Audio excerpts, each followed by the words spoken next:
Gloria a Dios. Amén. Qué bueno, qué presencia más hermosa. ¿Cuántos se deleitaron adorando al Señor? Que un tesoro es algo muy valioso, amén, que está sobre todo lo demás. Luchemos porque eso se haga una verdad. Que no sea el dinero, nuestros tesoros, que no sean las cosas, los carros, las tierras, aún los hijos o esposas o esposos podrían ser un tesoro más grande que el Señor. Pero cuando encontramos a ese tesoro especial, único, nuestra vida es plena, se llena. Amén. Aleluya. Estamos en tiempos donde el Señor nos está ahí sí que apurando. Él nos quiere librar, Él nos quiere cubrir. Son tiempos donde Él quiere mostrar que Él no solo ha llamado a los hijos a sufrir, sino que los quiere bendecir. Las vasijas de la iglesia multiplican el aceite. En segundo libro de Reyes, capítulo 4, verso 1, encontramos una historia del Antiguo Testamento en los tiempos del profeta Eliseo. Y dice así la palabra de Dios: una de las mujeres de los hijos de los profetas clamó a Eliseo diciendo: tu siervo mi marido ha muerto, y tú sabes que tu siervo era temeroso de Jehová, pero el acreedor ha venido para llevarse a dos hijos míos como siervos. Puede tomar asiento. Hemos estado, pues tuvimos un fin de semana muy bendecido. Yo siempre digo que la verdadera iglesia es la del miércoles. Aquí está la verdadera iglesia. Pues el domingo viene otro poquito, pero no, a media semana es la gente que hace el esfuerzo, es la gente que está comprometida, ¿verdad? Así que qué bueno que hoy estamos a media semana buscando al Señor y también tratando de, pues, cubrirnos, librarnos, porque son tiempos bastante interesantes, tanto para lo bueno, amén, pero también para lo peligroso. Y esta historia nos trae a los tiempos de un profeta llamado Eliseo, el discípulo del profeta Elías. Usted ha oído de Elías, que es el que, pues, los carros de fuego se lo llevaron y no murió, no experimentó la muerte. Pero antes de ser levantado en carros de fuego, Elías entrenó a un discípulo. Dios le mostró quién iba a ser su discípulo y él lo entrenó, caminó con él mucho tiempo. Y Eliseo, pues, fue un varón usado por Dios. Y aquí vemos la historia de una viuda, esposa de uno de los profetas, discípulos de una escuela de profetas que tenía Elías. Y cuando Elías es llevado, queda encargado Eliseo. O sea, era una escuela, eran bastantes profetas. No como ahora, que en una iglesia pues Dios va levantando profetas. No, en aquel tiempo eran llamados especiales. No habían ministerios como ahora de pastores, maestro, profeta, evangelista, apóstol, sino que era a quien el Señor escogiera y derramara de su Espíritu Santo y le daba ese oficio. Era muy distinto como lo vemos hoy en día. Entonces, uno de estos profetas tremendamente que se vio endeudado en su vida.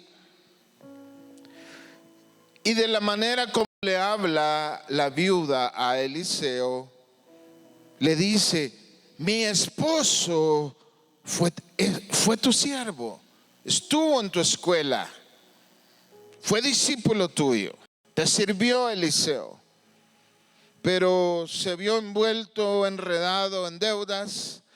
a tal grado que no pudo pagarlas. Y según la tradición de los hebreos y de los tiempos aquellos, se podía cobrar llevándose de esclavo a los hijos. Mire qué cosa más tremenda. Yo creo, hermanos, que la manera como la viuda le habla a Eliseo, se siente un cierto derecho. Posiblemente, esta es una suposición mía, este hombre profeta fue uno de los que se escondieron en las cuevas en el reinado de Jezabel, una reina mala. Esta reina Jezabel persiguió a los profetas en los tiempos de Elías, pero hubo un varón llamado Abdías. Escondió a los profetas de 50 en 50 y los mantuvo con pan y agua. Posiblemente fue uno de esos profetas que fueron escondidos por Abdías en los tiempos de Jezabel, una reina malvada.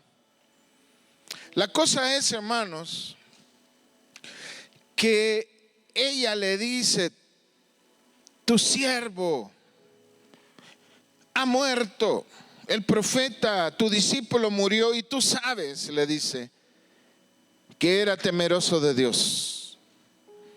Y yo quiero aprovechar en esta hora, hermanos, ver que aunque el profeta era temeroso de Dios, y cuando se dice temeroso de Dios, es que era un hombre que creía en Dios, que tenía a Dios como el Señor de su vida.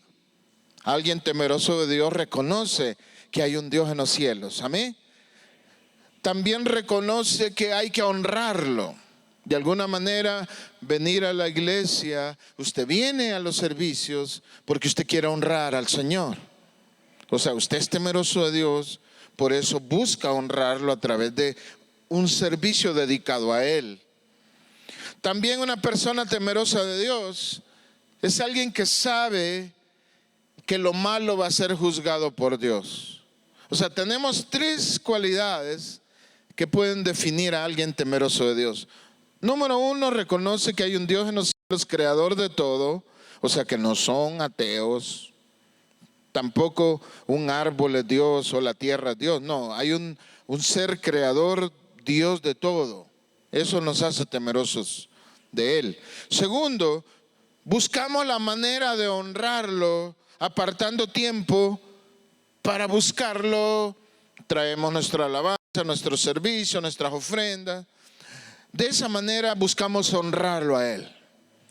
Y tercero, tenemos temor de que nuestras acciones pecaminosas van a ser juzgadas por Él. Pero aún esas tres cosas no son suficientes para enredarse en una vida mal administrada, con poca inteligencia o mejor dicho, poca sabiduría. Y aún así quedó enredado en una trampa de deuda a tal grado que sus hijos peligraban de ser llevados como esclavos. O sea que el ser temeroso de Dios es un fundamento maravilloso, necesario. Amén. Porque es como empezamos nosotros una vida bendecida, pero no es suficiente, porque este hombre temeroso de Dios no descubre, no cultiva un aspecto muy importante en la vida de un creyente, que es una vida donde se busca la sabiduría de Dios. Porque Satanás aquí representa al acreedor. Es la persona que le prestó dinero. O sea que el profeta fue un hombre temeroso, pero no fue un hombre sabio. Un hombre que reconocía a Dios, incluso tenía el ministerio profético, pero no tenía sabiduría de Dios. A tal grado que lo perdió todo y se vio en una deuda. Y no solo tenía una deuda que no pudo pagar, murió en una edad, yo creo que no estaba en una edad avanzada, no era un anciano, no era un hombre lleno de días, que murió con la bendición de Dios. Entonces, estos cuadros antagónicos, contradictorios, nos dan una alerta, una alarma. Usted puede ser una persona temerosa de Dios, pero si no echa mano de la sabiduría de Dios, uno puede terminar así. Y los que pagan el precio o el pato, dice un dicho, ¿eh? ¿Cuál será ese pato? Hay que buscarlo. Los que pagan el pato, el precio, son los hijos. Cuando los padres actuamos sin la sabiduría de Dios, aunque seamos temerosos de Dios, podemos terminar así, enredados en deudas, morir antes de tiempo y dejar a la viuda con un lío tan grave que sus hijos le iban a ser arrebatados. Mire cómo Satanás puede atacar a una familia temerosa de Dios y hacer un destrozo espantoso. Pudo llevarse a un hombre antes de tiempo. Yo creo que así es, por lo que se lee en la historia. Y dejó la deuda vigente. Y la deuda vigente perseguía a los hijos. Imagínense, esclavos. En nuestros tiempos estas leyes no existen, pero como lo estamos enfocando en el aspecto espiritual. Viene Satanás y ve padres que todavía no han solventado cosas en su vida, que tienen cosas pendientes, que tienen falta de perdón, que hay asuntos que no han arreglado en su proceso como hijos de Dios. Y yo quiero decirle que los que van pagando el precio son los hijos. Sobre ellos va el acreedor y viene Satanás y se los lleva de esclavos, pero no se los lleva a otro país. Cuando digo se los lleva de esclavos, significa que él ejerce dominio sobre adicciones, sobre malas decisiones. Es importante, amada iglesia, que hagamos lo que esta mujer hizo. Ella clamó cuando encontró al profeta y le suplicó. Dice la palabra, dice ella clamó. Diga conmigo, clamar. No fue un pedido normal. Viera, pastor, que necesito. No. Esa mujer, cuando vio llegar a Eliseo, sale corriendo y lloró delante de él y hizo una súplica angustiosa. Eso es clamar. Una súplica angustiosa, porque la situación era angustiosa. Claro que nosotros no lo vamos a hacer al hombre, pero sí lo vamos a hacer al Señor. Amén. Una súplica angustiosa.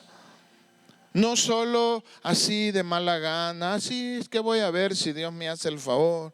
O mire, pastor, a veces son situaciones que requieren un estado de ánimo o requieren una atención donde todas las emociones se levantan, deben de ser exaltadas.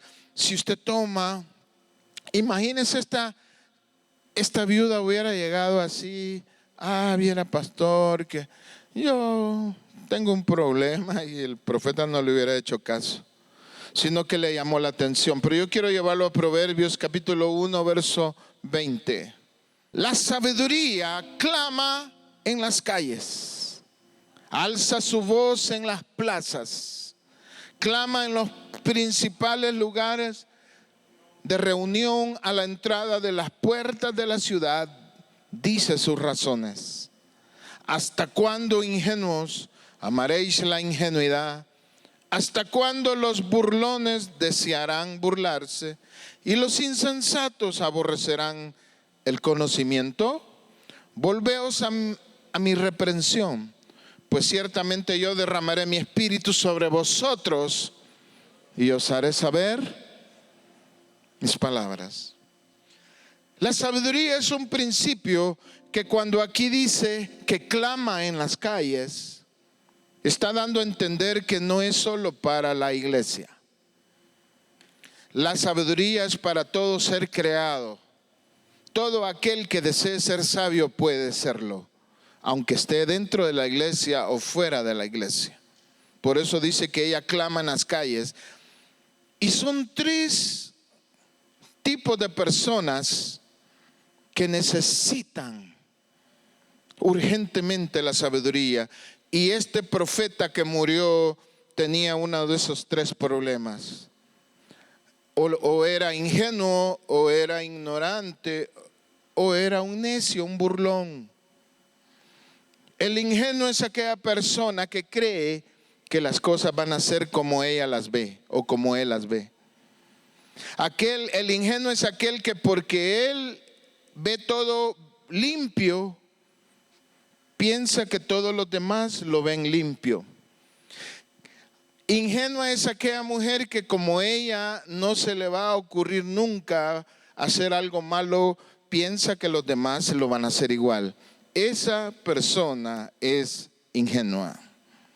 Aquel que ve superficialmente la amabilidad de alguien, ingenuamente cree que esa persona lo quiere. Y el ingenuo es así. El ingenuo cree que todo es como se aparenta, o que todos los demás piensan como él piensa. Y se puede sufrir mucho, hermanos. Una persona ingenua va a ser desilusionada profundamente. Pide sabiduría de Dios, especialmente los jóvenes, especialmente los matrimonios jóvenes, que confían en las palabras dulces y lindas. Eso es parte del amor y es lindo, pero tienes que ir más allá de las palabras. Uno va a confiar en el fruto de lo que Dios está haciendo en el hogar, en la persona. Amén. Uno va a confiar en lo que el Señor está revelando, en las experiencias que se están viviendo. El ignorante es aquel que le falta conocimiento, es aquel que no quiere ser instruido, el que no quiere entender la explicación. Y es importante ser entendido, ser instruido, porque eso nos va a dar sabiduría. Aleluya. Y los burlones, mire, dice ahí, le habla a los burlones. Son aquellos sábelotodos, aquellos autosuficientes, ¿verdad? Que pues todos los consejos que se dan aquí en la iglesia, pues, ay, no es así tan exagerado. Bueno, este profeta, es mi punto de vista, dejó a los hijos al borde de ser llevados esclavos y a una mujer en bancarrota, sin protección, sin cobertura. Pienso yo que este profeta era temeroso de Dios, pero un hombre sin sabiduría. Así que ¿cuántos queremos sabiduría en este tiempo, hermano? Aleluya. Pero algo bueno que hace es que ella clama, ella no se rinde. Ella sabe que todavía puede hallar la ayuda del Todopoderoso y busca a la persona correcta, al profeta de Dios, al que Dios usa. Bendito sea su nombre. Amén. Porque mientras Dios esté usando a su iglesia, usando a su pueblo, hay esperanza. Mientras haya palabra, mientras haya presencia, hay esperanza. Porque eso no va a faltar siempre y cuando el Señor esté ahí. Ahora, el deudor, el finado, saca un préstamo y deja de garantía a los hijos. Se atreve. ¿Cuántas decisiones atrevidas, cuántas acciones atrevidas hacemos nosotros y no entendemos que estamos dejando de garantía a nuestros hijos? Sobre ellos va la consecuencia, sobre ellos va la fuerza de Satanás, sobre nosotros también. Pero lo que quiere Satanás es detener el legado, es detener los propósitos que se van heredando, es detener ese potencial que el Señor nos ha llamado a heredar, a levantar. Entonces, Satanás siempre que nos induce a un pecado, ya lleva en la mira a los hijos. Eso es bueno que usted lo piense, que yo lo piense antes de hacer algo. Siempre lleva en la mira a los hijos. Wow. ¿Cuántos dicen wow? No diga amén, diga wow. Asustémonos, aflijámonos y despertemos. Amén. Porque cada vez que permitamos que el maligno gobierne, haga algo a través de nosotros, él un día va a llegar como acreedor a cobrar. Y va a decir: ¿te acordás? Todas esas noches, todos esos momentos, todos esos pecados, todos esos chismes, toda esa murmuración, toda esa amargura, todo ese adulterio, ¿te acordás? Ahora vengo por tu hijo. Ahora vengo por tu nieto, ahora vengo. Wow, él es maligno, pero por eso esta mujer no se rinde. Diga aquí, hay una mujer que no se rinde. Hay una mujer que no se entrega, sino que busca la misericordia de papá. Y ella empieza a clamar, empieza a clamar. Gloria a ti, Jesús. Y mire lo que le dice en el verso 2. Eliseo le dijo: ¿qué puedo yo hacer por ti? Dime qué tienes tú en tu casa. Ella respondió: tu sierva no tiene ninguna cosa en la casa, sino una vasija de aceite. Él le dijo: ve, pídele vasijas prestadas a todos tus vecinos, vasijas vacías, todas las que puedas conseguir. ¿Qué puedo hacer por ti? Ella ya le había explicado cuál era el asunto. Ella ya le había dicho, o sea, ella le puso la queja. Profeta, tu siervo aquel, ¿te acordás? El que te traía el agua, el que te andaba cargando la comida, el que caminó contigo bajo el sol. Ese se murió, sacó un préstamo, no fue muy sabio y nos dejó endeudados. Estamos a punto de ser destruidos como familia. Pero yo sé que algo puede suceder aquí, o sea. Y pareciera necia la pregunta y pareciera cínica la pregunta del profeta. Pero le dice: ¿qué puedo hacer por ti? Si era obvia la pregunta. Pero lo que el profeta estaba haciendo es que él estaba provocando a la mujer. Estaba provocándola, quería sacudirla, quería hacerla despertar, porque en medio de la aflicción, en medio del problema, en medio de la angustia, en medio de la enfermedad, es a veces difícil ubicarse. La fe, cuesta tener fe, por eso cuando uno está afligido, cuesta orar por uno mismo. Entonces el profeta trata de calmarla, trata de establecer un punto de concentración en ella y luego le pregunta: dime qué tienes en tu casa. Y es bien especial lo que ella tiene: una vasija de aceite. Algo que para otros no sería valioso.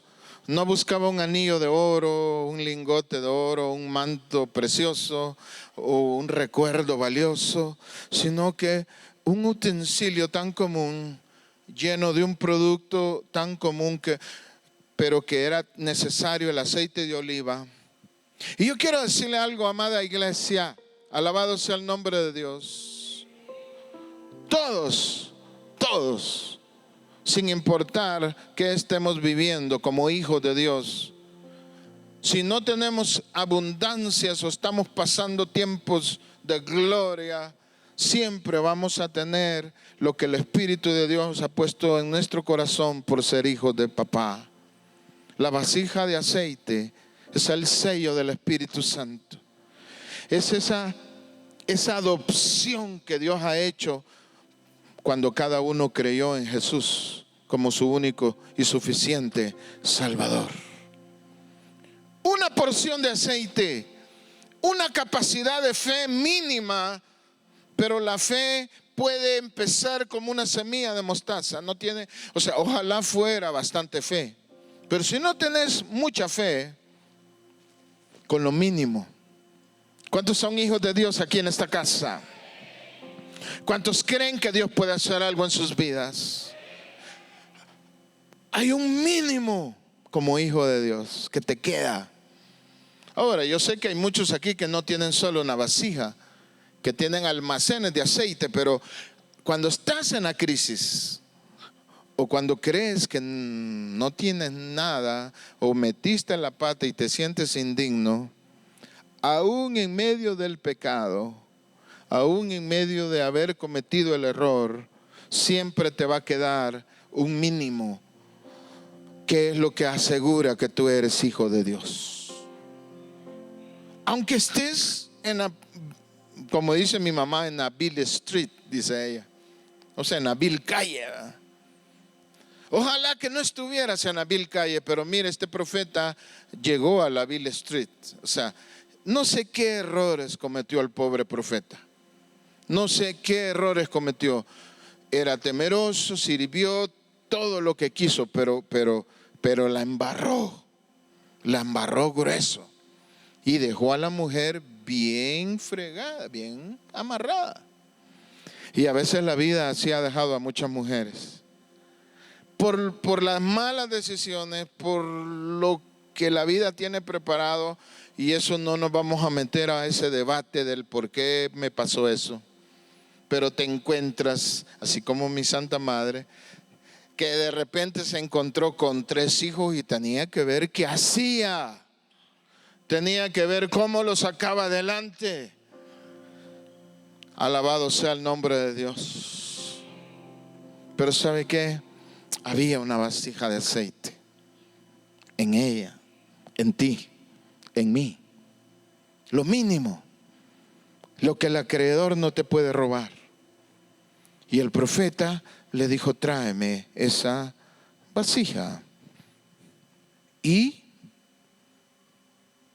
Pero antes dice: ve con los vecinos, pide vasijas prestadas similares a todos los vecinos. Ve a la aldea, a tu pueblo, pide prestadas vasijas y tráelas, todas las que puedas conseguir. Sale esa mujer.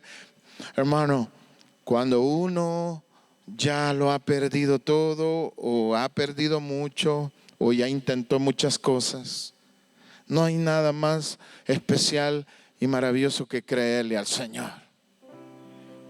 Ella le creyó. ¿Y qué más da? Y sale disparada. Y como no era un asunto, hablando humanamente, pues no era dinero, vasijas viejas, y uno mira, no tenés una vasija. Las vasijas eran algo tan usual, tan utilizado, común. Así, mira, ahí tengo 3, préstamelas, te las traigo. Está bueno, llévatela. Y fue, una tengo, llévatela. Mira, esa está quebrada, ¿qué es esta quebrada? Yo la remiendo. La cosa es que ella fue a todas las casas donde pudo y juntó las vasijas. Y en el verso 4, Segunda de Reyes, verso 4, le da la instrucción el profeta. Luego entra y enciérrate junto a tus hijos. Ve llenando todas las vasijas y poniendo aparte las que están llenas. Se fue la mujer y se encerró con sus hijos. Ellos le traían las vasijas y ella echaba el aceite. Cuando las vasijas estuvieron llenas, dijo a uno de sus hijos: tráeme otras vasijas. Ya no hay más vasijas, respondió él. Entonces cesó el aceite. Ella fue a contárselo al hombre de Dios, el cual dijo: ve, vende el aceite y paga a tus acreedores, tú y tus hijos, vivid de lo que quede. El aceite de oliva no era una cosa como ahora decir el aceite de palma, el olmeca, el otro ¿Aceite qué? ¿Cuáles son los aceites? Dial, Olmeca, sí, de palma, que la mayoría son de girasol o de palma. No, no, hermano, el aceite de oliva era algo muy valioso. Pues se daba en las aceitunas, tenían que tenerse árboles de aceitún, cosechar las aceitunas, machacarlas, extraer el aceite. O sea que no era algo tan barato, era algo especial, muy cotizado, muy necesario, que es símbolo en la palabra de Dios. En toda la escritura el aceite siempre es símbolo de la unción del Espíritu Santo. Y quiero hoy hablarte de esa unción, porque a veces creemos que solo existen las unciones de sanidad, aquellas donde Dios se manifiesta. Bueno, tuvimos un fin de semana precioso, se movió la unción del Señor en los 2 días. ¿Cuántos se gozaron? Amén. Y son unciones valiosas, maravillosas, porque el poder de Dios se manifiesta. Pero yo te quiero hablar aquí de esa vasija, de ese aceite que tenía la viuda, que se multiplicó y que también usó las vasijas de los vecinos. Porque quiero decirte, hermano, que en estos tiempos la persecución va a continuar. Los tiempos difíciles van a continuar. Usted sabe que, por ejemplo, mañana se va a estar viviendo ese acontecimiento que está dedicado a las brujas, y que eso va conectado con el Día de Muertos. Y en todo el mundo se celebra. Algunos lo hacen de manera religiosa, otros lo hacen de manera comercial, como una diversión. Otros lo hacen solo por pasar un buen rato, y otros lo hacen de una manera muy profunda, invocando a Satanás, a demonios. Hay muchas facetas, hay muchas formas de cómo se celebra el Día de Muertos, el Día de Brujas. Hay muchas maneras de cómo se celebra, pero esto, como toda la idolatría, esa provoca un mover demoníaco muy fuerte, desatando enfermedades, accidentes. Yo no sé si usted se ha dado cuenta cómo en el 2024 son exagerados los accidentes en las calles. Motocicletas todo el tiempo chocando. Es como que los motoristas no tuvieran entendimiento.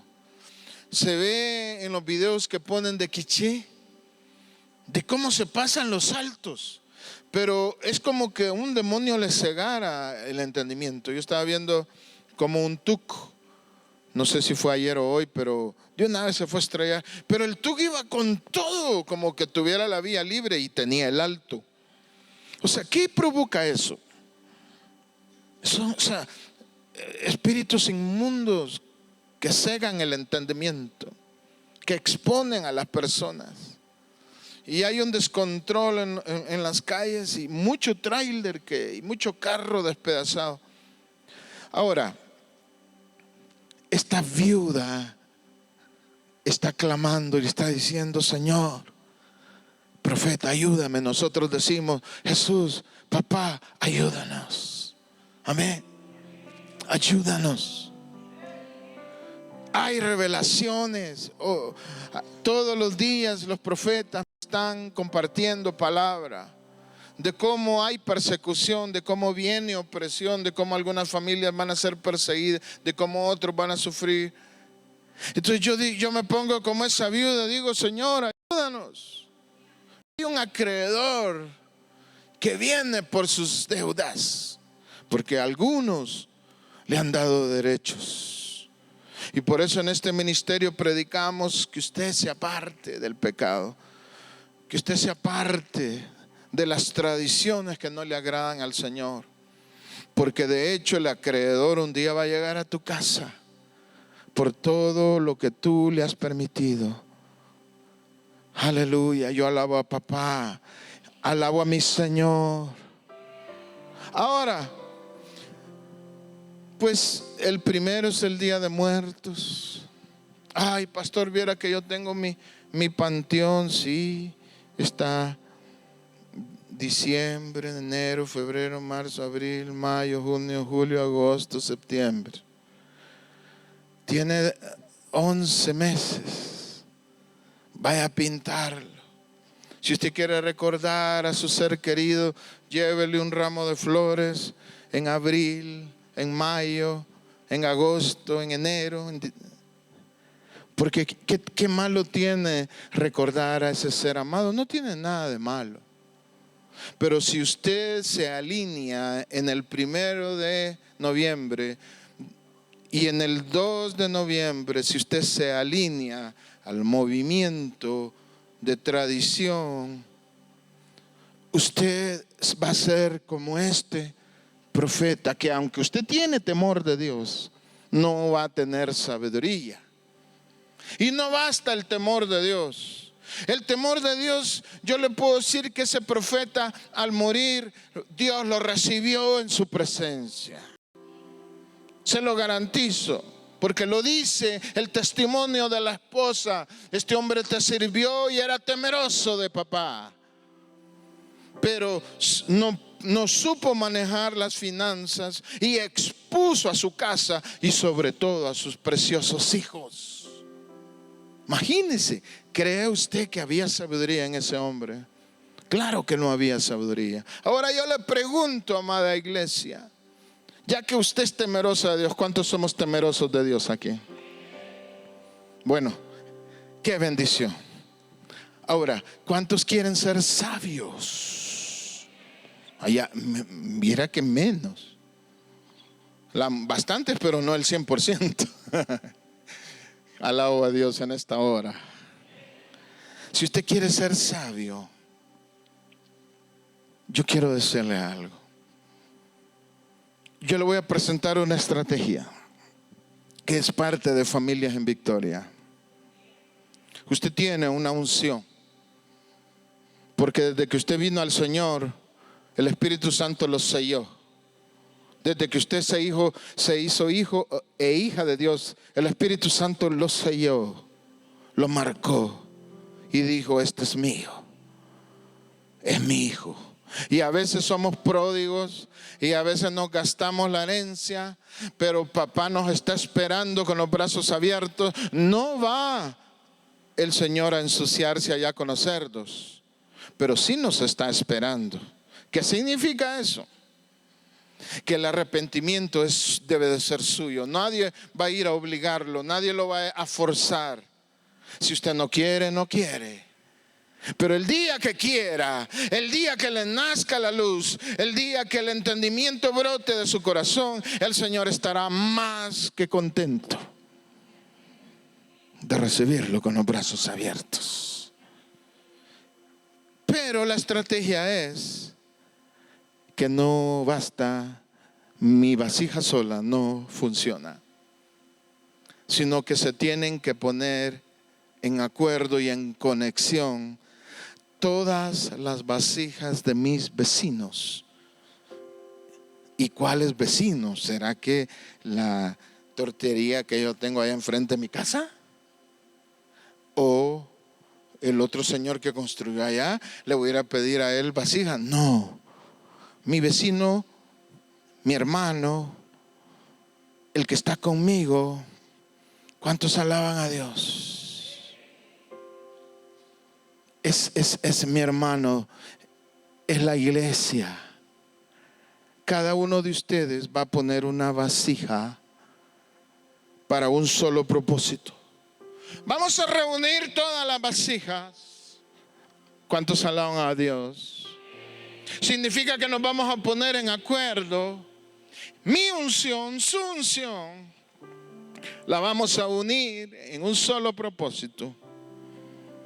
Y eso va a provocar un valor, un precio adquisitivo. Porque lo que alcanza la viuda en la historia literal es que ella tiene, supóngase que juntó, digamos que juntó 60 vasijas.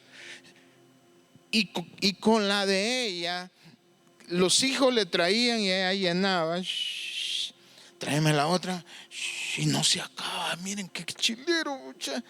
Ala, que este profeta. Y ellos ya estaban acostumbrados a lo sobrenatural, porque esos profetas se movían en milagros. Entonces ella entendió y siguió llenando. Y tráigame, y siguió llenando. El asunto es que cuando ya no habían vasijas prestadas, el aceite se acabó, cesó. Entonces, la cobertura llega hasta el nivel en que como iglesia nos cubramos unos a otros. La cobertura llega hasta el punto, hasta el nivel de entendimiento en que como un solo cuerpo nosotros nos cubramos unos a otros. O sea que en este tiempo, si usted tiene un problema con un hermano, solvéntelo. Si usted tiene una cuenta pendiente con un hermano de la iglesia, solvéntelo. Si usted no se lleva bien con alguien, este es el momento de llevarse bien. Porque usted solo no va a poder. Porque 1, 2, 3 vasijas no iban a recaudar suficiente dinero. Pero cuando se acumularon las 50, 60, el dinero no solo alcanzó para pagar la deuda, sino que le queda un excedente para ella vivir hasta que los hijos tuvieran una posibilidad de trabajar y de ser autosostenibles. Aleluya. ¿Sabe que la iglesia necesita desatar el poder de Dios? Porque el aceite es tipo de poder de Dios. Claro, no todo el poder lleva la misma manifestación. Pero yo le digo, cuando nos unimos todos y cuando ponemos conectado todas las unciones, lo que usted tiene, eso es algo imparable. Eso no lo puede penetrar el maligno de ninguna manera. Es poderoso. Por eso esta iglesia hoy entiende que vamos a unir esas unciones, nos vamos a poner en un acuerdo en este tiempo. Ahora, si de repente hay alguno de ustedes que cree que esto es una exageración, o de los que no han venido hoy, y de todos modos van a ir a ver a su muertito. Ahora, no se engañen, porque algunos se engañan y dicen, no, es que iban 5 días antes. Es el mismo espíritu que te está moviendo. Si vas 5 días antes, 3 días después, o sea, es el mismo espíritu el que está. No es cuestión del día, es cuestión del movimiento. Que no te tiene que jalar el movimiento. No es el día ni la hora, no es eso. Es el movimiento espiritual que jala a la costumbre. Por eso en enero mejor ve y llévale una corona y recuerda a tu abuelo si fue bueno, o a tu mamá, y ve y recuerda los buenos momentos que viviste con ella. Eso no tiene nada de malo en enero. Pero si quieres ir ahorita, es el espíritu de muerte el que te está jalando. Entonces tú te sales de esta unión de vasijas. Tú te sales. Y te bendigo y te amamos, pero ¿qué te puedo decir? Pero si tú te unes a este movimiento de vasijas espirituales, porque te voy a leer en Mateo 16:16. Alaba a Dios, hermano. Tú eres el Cristo, el Hijo del Dios viviente, afirmó Simón Pedro. Dichoso tú, le contesta el Señor, hijo de Jonás. Le dijo Jesús, porque eso no te lo reveló ningún mortal, sino mi Padre que está en el cielo. Alabado sea el Señor. Yo te digo que tú eres Pedro, le declara, mire, y sobre esta piedra edificaré mi iglesia, y las puertas del reino de la muerte no prevalecerán contra ella. Te daré las llaves del reino de los cielos. Todo lo que atares en la tierra quedará atado en el cielo, y todo lo que desates en la tierra quedará desatado. Eso lo vamos a ejercer, porque el Señor le ha dado autoridad a la iglesia. Vamos a unir las unciones. Cada jarra, cada vasija, usted tiene unción de papá. Si usted es hijo de Dios, temeroso, amén. Y va a unir su fe, va a unir su autoridad, va a unir su devoción. La vamos a unir. Y vamos a ganarle al espíritu de muerte. Y vamos a sellar nuestras casas. Vamos a establecer una cobertura sobre nuestras casas, uniendo las vasijas. Y el acreedor no va a tener derecho sobre su casa. Alabado sea el nombre de Dios.